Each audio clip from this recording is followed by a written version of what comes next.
I'm a truck driver for a company that finds deliveries for me. They handle all the scheduling with other companies, so I just pick up and deliver based on their directions. It can get pretty stressful, especially when I'm booked for a series of short deliveries back to back. However, this time, I had a long cross-country haul, which I was looking forward to. I was driving from the West Coast to the East Coast, and I was on my second full day. My plan was to drive from noon until midnight. I'm not too particular about where I sleep. I usually just pull off at the nearest truck stop, so I didn't need to plan my stops in advance. Around 9 p.m., I made my last stop for the night at a small gas station. I filled up the tank and grabbed an off-brand caffeinated drink to try. Back in the truck, I pulled out and realized I only had 3 more hours to go.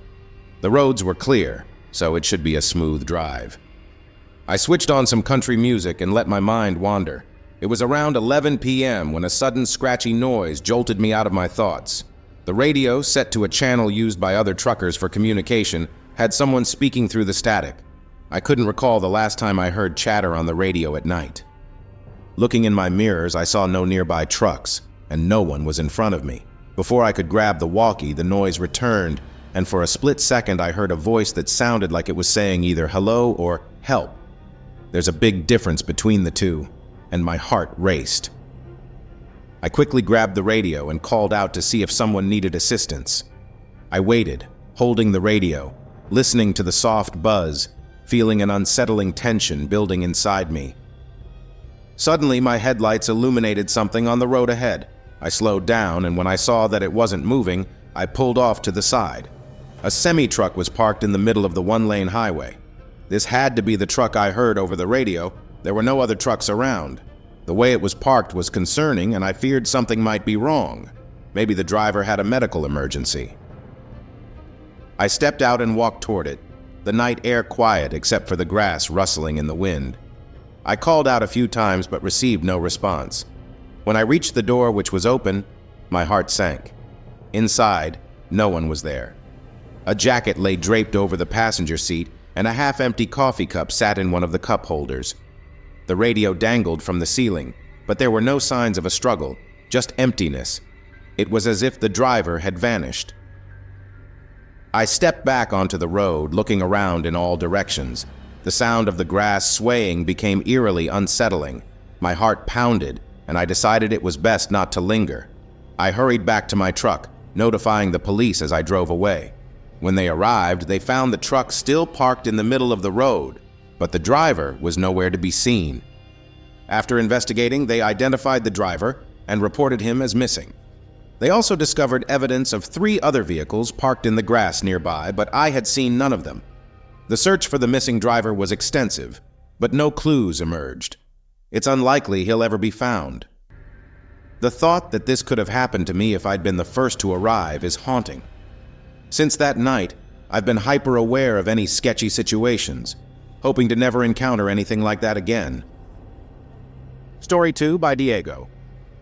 I was en route for an overnight delivery, navigating mostly empty roads where the only other travelers were fellow delivery drivers. The night had been uneventful until around 2 a.m. when I stopped at a truck station to refuel and use the restroom. I knew the next stretch would take me through dense forest with few places to stop. About an hour later, I spotted something ahead. I had only a few seconds to look before passing by, a person standing alone on the side of the road. In that moment, it struck me as strange given the isolation. As I drove on, I couldn't shake the unsettling feeling. A mile later, I saw another figure. This time it was a woman wearing ripped jeans and a red sweatshirt. We locked eyes and her expression was blank. No smile, no frown. Just an empty stare that sent chills down my spine. I glanced in my mirror as I passed and saw her head turn to follow my truck until darkness swallowed her up. Just as I thought I was clear, I slammed on the brakes.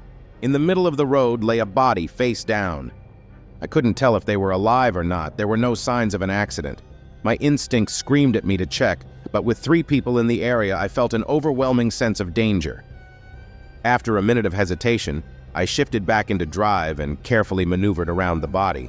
My heart raced, and when I glanced back, the figure was standing up, watching me drive away.